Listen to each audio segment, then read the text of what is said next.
Un tribunal dans l'extrême-est de la Russie, dans la ville de Vladivostok, a ordonné l'arrestation du soldat de l'état-major des États-Unis, Gordon Black, et l'a placé en détention provisoire jusqu'au moins le 2 juillet, a déclaré mardi la porte-parole du tribunal, Elena Oleneva. Black est accusé de vol ayant causé un préjudice important à un citoyen, a rapporté Commerçant, citant la porte-parole du tribunal. La peine maximale pour cette accusation est de 5 ans de prison.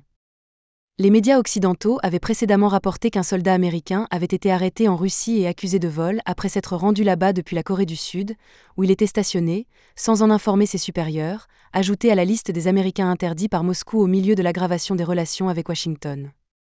La porte-parole de l'armée américaine, Cynthia Smith, a confirmé dans une déclaration que le soldat, qui n'a pas été identifié, a été arrêté il y a 4 jours à Vladivostok, un port militaire et commercial dans l'extrême-est de la Russie. Elle a déclaré que la Russie avait informé les États-Unis et que l'armée avait informé la famille du soldat.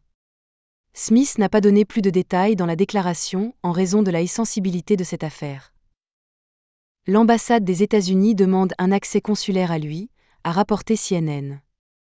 L'interdiction du soldat s'ajoute à la liste des citoyens américains détenus en Russie dans diverses circonstances et intervient alors que les tensions entre Moscou et Washington sont à leur plus haut niveau depuis la guerre froide. Parmi ceux qui sont détenus figurent les journalistes Alsu Kurmasheva de Radio Free Europe et Evan Gershkovich du Wall Street Journal, qui ont été arrêtés sous des accusations rejetées comme politiquement motivées par leurs employeurs et partisans. Paul Whelan est également détenu, qui a été condamné en 2020 à 16 ans de prison pour des accusations d'espionnage continuellement rejetées par lui et le gouvernement américain. Les responsables ont déclaré que le soldat était stationné en Corée du Sud, où l'armée américaine compte environ 28 500 soldats, et était en processus de retour chez lui à Fort Cavazo, au Texas, mais au lieu de cela, il a voyagé en Russie. En septembre de l'année dernière, le département d'État a émis un avertissement de ne pas voyager pour les citoyens américains.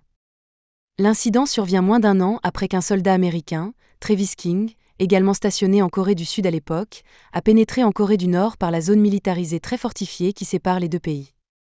La Corée du Nord a ensuite expulsé King, qui est retourné aux États-Unis et a été condamné pour désertion.